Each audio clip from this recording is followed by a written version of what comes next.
अंतिम सांसें गिनते हुए क्यों दुर्योधन ने श्री कृष्ण को दिखाई 3 अंगुलियां। तब द्वारकाधीश ने खोली उसकी आंखें। महाभारत में दुर्योधन जब युद्ध में परास्त होकर जमीन पर पड़ा था और अपने अंत समय के आने का इंतजार कर रहा था, तब उसे अपनी गलतियों का एहसास होने लगा। तो उसने श्री कृष्ण की तरफ 3 अंगुलियां दिखाते हुए कुछ कहने का प्रयास किया। फिर श्री कृष्ण उसके करीब गए और उससे पूछा कि क्या कहना चाहते हो। यही नहीं, श्री कृष्ण ने उसकी आंखों में पड़ी गफलत की धूल भी साफ की। ऐसे में आइए जानते हैं दोनों के बीच क्या बात हुई और यह प्रसंग इतना रोचक क्यों है। महाभारत का युद्ध अपने अंतिम दौर में था। दुर्योधन का घमंड चूर होने लगा था। यह वही दुर्योधन था जिसे अपनी सेना और साहस पर बड़ा अभिमान था। सबके लाख समझाने के बाद भी वह पांडवों को न 5 गांव देने के लिए तैयार हुआ था और न ही शांति का रास्ता अपनाना चाह रहा था।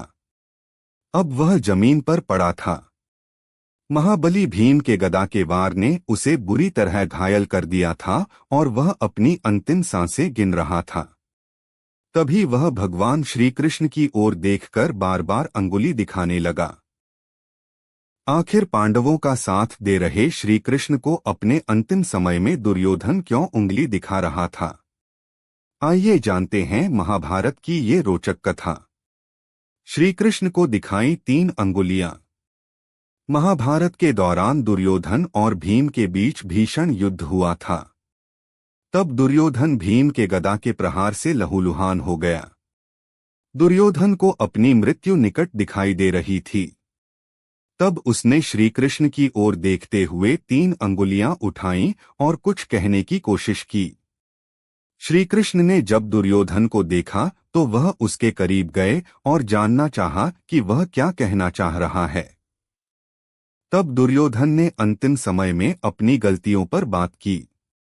दुर्योधन ने श्री कृष्ण से कहा कि उसने महाभारत के दौरान 3 गलतियां की। यही वजह है कि वह युद्ध में विजयश्री हासिल नहीं कर सका और अब खुद अपनी जीवन नैया डूबते हुए देख रहा है।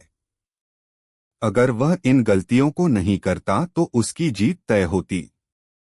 तब दुर्योधन बोला कि उसकी पहली गलती यह थी कि उसने नारायण को नहीं चुना बल्कि उनकी नारायणी सेना को चुनने का प्रयत्न किया। अगर नारायण यानी श्री कृष्ण उसके साथ होते तो वह जीत सकता था। दुर्योधन ने श्री कृष्ण से कहा कि उसने महाभारत के दौरान 3 गलतियां की। यही वजह है कि वह युद्ध में विजयश्री हासिल नहीं कर सका और अब खुद अपनी जीवन नैया डूबते हुए देख रहा है।